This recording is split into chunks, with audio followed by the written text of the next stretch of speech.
Continuamos con el curso de Histología Básica y Avanzada en la sección de Sistema Endocrino.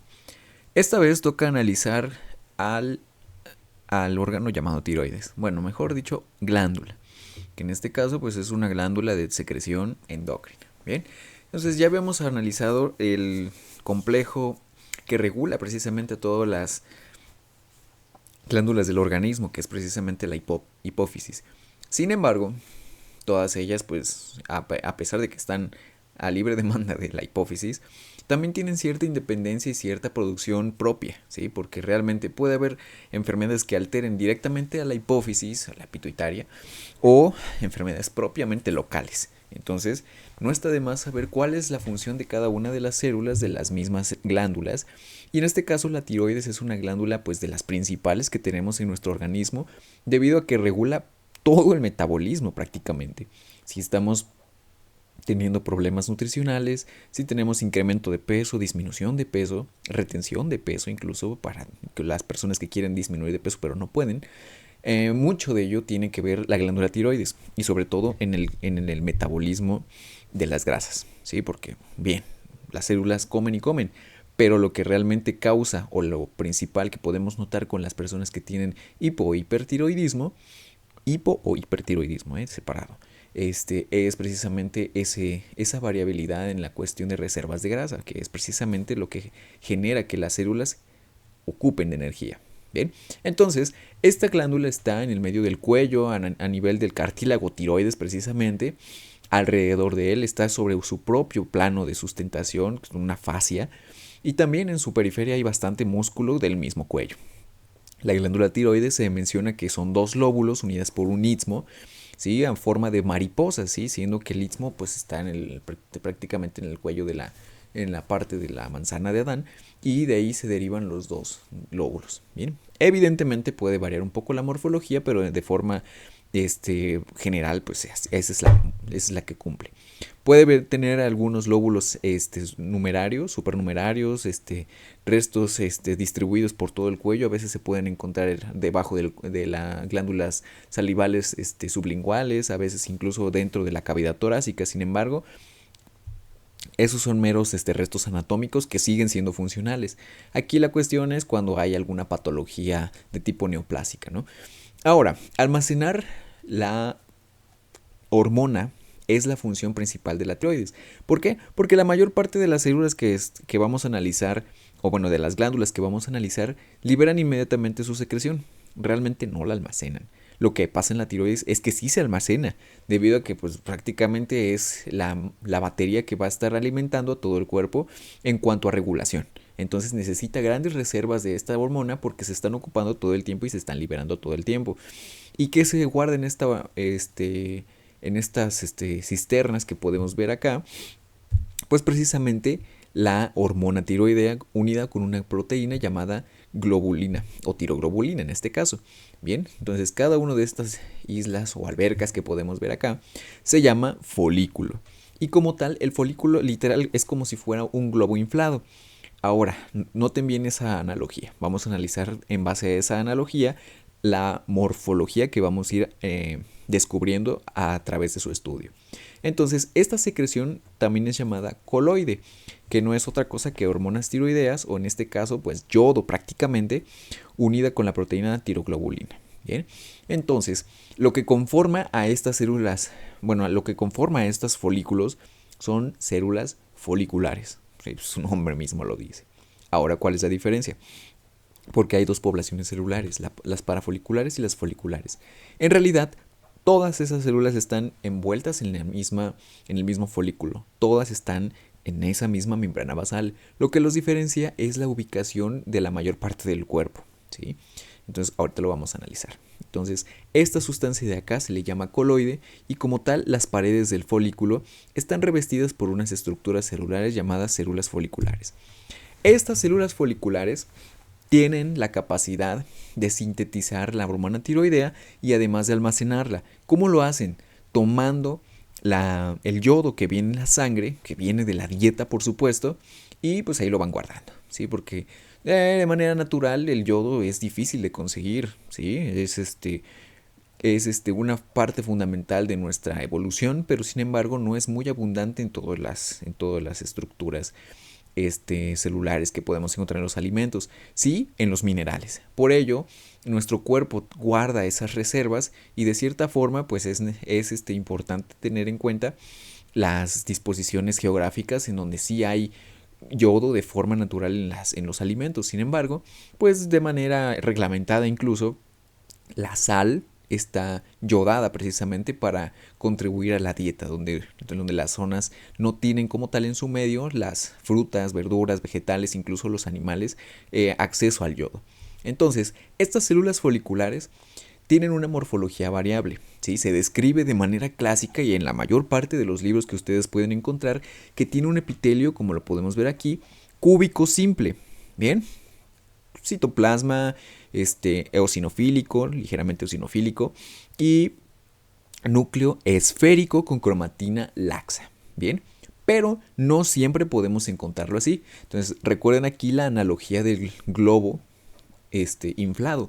Entonces, a medida que vamos haciendo más grande el globo, la pared del globo va adelgazándose. ¿Sí? Igual, cuando tiene poco aire, la pared de ese globo se vuelve más gruesa. Exactamente pasa lo mismo aquí en el folículo. Y, por supuesto, los folículos no se van a vaciar todos al mismo tiempo. Unos van a estar más inflados que otros, por supuesto, ¿sí? Según sean las necesidades. Entonces vamos a ver que la morfología de estas células foliculares va a variar en cuanto a la cantidad de coloide que tengan. Entonces puede ir desde un epitelio cilíndrico simple, ¿sí? Cuando hay una alta actividad o alta secreción de hormona tiroidea, a un epitelio plano simple cuando las células están prácticamente inactivas, o sea, cuando no hay necesidad de estar sintetizando hormona tiroidea. Y por supuesto, esto corresponde también a procesos patológicos. Muy bien. Entonces, en estas células, en la parte endoluminal, ¿sí? Donde está descargando el coloide, hay muchas vellosidades, microvellosidades. Esas permiten atrapar toda esa cantidad de coloide. Las células tienen abundante retículo endoplásmico rugoso, complejo de Golgi y lisosomas. La forma en cual descargan sus secreciones a través de vacuolas secretoras, precisamente. ¿Y esto dónde lo liberan? Pues a los vasos sanguíneos que están inmediatamente en la periferia del folículo. Bien. Es receptora de la hormona que libera precisamente la hipófisis, que es la hormona estimulante de tiroides. Muy bien, entonces ¿cómo se realiza esta síntesis? Ya lo habíamos mencionado, lo realizan a partir del retículo endoplásmico rugoso, el aparato de Golgi y pues las vesículas de secreción lo hace a partir del yodo. Este yodo lo une con una proteína con 2, 3 y 4 moléculas de yodo, siendo la triyodotironina la parte más abundante, pero la hormona más importante o la hormona activa es la T4, o sea, la tetrayodotironina. Entonces, lo que vamos a encontrar en la cavidad folicular, en el coloide, va a ser, como ya habíamos mencionado, la tiroglobulina y los lisosomas van a estar liberando como tal la T3 y la T4. Bien, ahí se menciona un perfil increíble de hormonas tiroideas que sirven para realizar un diagnóstico correcto de estas patologías, pero pues escapa de nuestros motivos. Bien. ¿Dónde se elimina este yodo? Por supuesto, por la orina, o sea, en el riñón, y también el hígado. ¿Sí? Destruye o descompone el yodo. Ahora, unida en la sangre, va unida a la globulina. Bien, y esto lo hace a través de la tiroxina. Se menciona que cuando está unida a la globulina, la tiroxina y globulina, no está de una forma activa la T4. ¿Sí? Cuando la hormona T4 está libre es cuando está activa. De hecho, las formas que se piden los laboratorios para ver qué tal está la función de la función de la tiroides es mediante la T4 libre, fracción libre. Muy bien. Ahora, esto es lo que les mencionaba. Aquí del lado izquierdo tenemos una microscopía de cómo es esta visión de manera esquemática. ¿Sí? Tenemos células cúbicas simples, un núcleo redondo, esférico, de cromatina densa, ¿sí? Y el coloide pues ahí tintado. Bien. En el espacio entre cada uno de estos folículos encontramos tejido conectivo laxo, bien, con abundantes vasos sanguíneos y por supuesto nichos de células parafoliculares, bien. Ahora, de este lado encontramos como tal la tinción, como les mencionaba, es una tinción eosinofílica ligera del coloide y alrededor encontramos células en un epitelio cúbico simple. Por supuesto, no faltan los vasos sanguíneos en la periferia. Bien, ahora tenemos la otra población celular, lo que les mencionaba, las células parafoliculares, como su nombre lo dice, no es que estén fuera del folículo, sino que están a un lado del mismo y por lo tanto su función pues depende del mismo folículo. Esta función radica en producir calcitonina. Esta calcitonina le ayuda a los huesos a que no se libere calcio, a que no se descomponga el hueso, no se libere los macrófagos que están descomponiéndolo. Entonces, la calcitonina les dice a los macrófagos, ya no destruyas hueso, no necesitamos calcio en la circulación, aguanta. Bien, entonces, ¿qué es lo que hacen las células parafoliculares? Producir calcitonina. Esta morfología de las células es muy diferente a comparación de las células foliculares. ¿Sí? ¿A qué se refiere esto? A que las parafoliculares tienen una morfología irregular, poliédrica, tienen un citoplasma hipocromático, sí, incluso se menciona que es prácticamente transparente en algunas ocasiones y por lo tanto son fáciles de distinguir. Asimismo también el núcleo de estas células es esférico, pero mucho más grande que la de las células foliculares, por lo tanto es muy fácil distinguirlas. La cromatina por lo general es laxa, tiene gran cantidad de retículo endoplásmico rugoso, complejo de Golgi y mitocondrias, y también lo hace a través de gránulos secretores, lo de la calcitonina. Esta viaja directamente a la circulación, igual que la hormona tiroidea. Bien, ahora tenemos otra glándula que también es muy importante para el metabolismo, pero no tanto del cuerpo en general, sino del calcio, ¿sí? Porque así como la calcitonina inhibía la resorción ósea, la paratiroides libera paratormona que promueve la resorción ósea. Entonces ahí tenemos las funciones contrarias, una sí y otra no. ¿Sí? Entonces la paratiroides se encuentra inmediatamente al lado de la tiroides. De hecho está en la parte posterior, en la parte trasera de la tiroides, a forma de con confluencias granulares, ¿sí? Como si fueran chícharos del tamaño, y de hecho así se sienten un poquito más duras, y se compone por células un poco más pequeñas, más acordonadas entre sí mismas, con grandes cantidades de capilar. De hecho, el mismo tejido lo podemos encontrar muy pegado, muy adherido a los folículos tiroideos. Incluso a veces hay zonas que están mínimamente limitadas por la misma. Entonces, se menciona que son 4 de manera clásica, ¿no? 2 izquierdas, 2 derechas, uno arriba y otro abajo, detrás de la tiroides. Sin embargo, también esto es muy variable según la anatomía de cada persona. El estroma está compuesto, por supuesto, por tejido conectivo laxo, tiene gran cantidad de fibras reticulares a comparación de las fibras de colágeno de la tiroides y también vamos a encontrar una población muy importante que rellena este espacio, que es los adipocitos, ¿sí? En la tiroides no hay adipocitos, en la paratiroides sí. Y las células secretoras, las células glandulares, en este caso se conforman a través de cordones o también a veces de sinusoides. Entonces realmente, si se dan cuenta, es como si fuera una glándula exócrina, pero en cuanto a disposición. Sin embargo, pues no es el caso. Bien, entonces, ¿qué tipo de células vamos a encontrar en estas? Las células principales, las células eosinofílicas y las células oxífilas. Las principales tienen un núcleo redondo, con nucleolo prominente, son pequeñas, son muy numerosas, su citoplasma es hipocromático, ¿sí? Como las que estábamos viendo acá, son las que tienen un halo alrededor hipocromático, o sea, prácticamente todas las que estamos envolviendo en esta zona, Bien, estas tienen la secreción de la paratormona, ya la habíamos comentado, y tienen gran cantidad de glucógeno, por eso esa hipocromía en su citoplasma. Por otro lado, tenemos células eosinófilas, ¿sí? Que estas, pues, como su nombre lo dice, son más grandes y tienen eosinofilia en su citoplasma. No se ha descubierto precisamente para qué sirven, porque realmente no tiene gránulos como tal de secreción meramente dirigidos. Entonces se siguen estudiando, aunque también se menciona que tienen un cierto parecido a las células oxífilas, ¿sí? Las que vamos a ver posteriormente. Estas De hecho, algunos libros las mencionan como si fueran la misma población celular, aunque varía de autor a autor.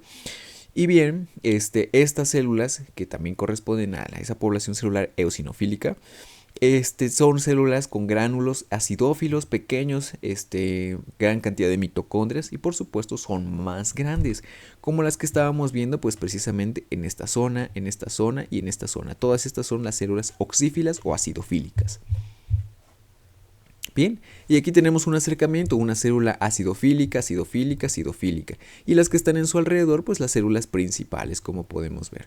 De hecho, la principal diferencia entre cada una de ellas, pues es el tamaño del núcleo. Por lo general, las oxífilas o acidófilas tienen un núcleo mucho más pequeño, redondo, esférico, de cromatina densa. Y las células principales están un poco más activas, su núcleo, como vemos aquí, esta bonita de acá, tiene un núcleo más redondo, esférico, más grande y de cromatina laxa.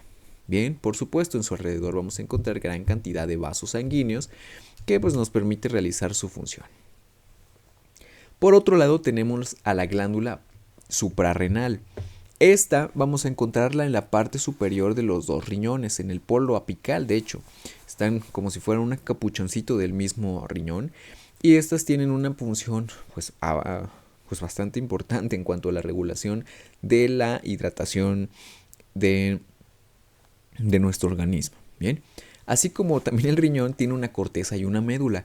Esta corteza se compone por cordones de células secretoras y una médula que también tiene cierta forma de cordón, pero con la mayor cantidad de vasos sanguíneos, que en este caso también son venas. Así como en la glándula hipófisis teníamos arterias y inmediatamente un shunt, un sistema porta venoso, aquí también la arteria llega de esta parte, va pasando a través de estas y sin ser sistema capilar se llega a conectar directamente a las venas de la médula. Bien. Toda la corteza está compuesta por tejido conectivo denso y regular. E inmediatamente aquí vamos a ver dos porciones. La corteza está constituida por tres tipos de células. Las células de la capa glomerular, la fascicular y la reticular. Y en la médula pues ahí no hay tanta variedad de células. Bien, ¿qué pasa en la corteza? Tenemos células en cordones, ¿sí? Literalmente como si fueran un cordoncito, ¿sí?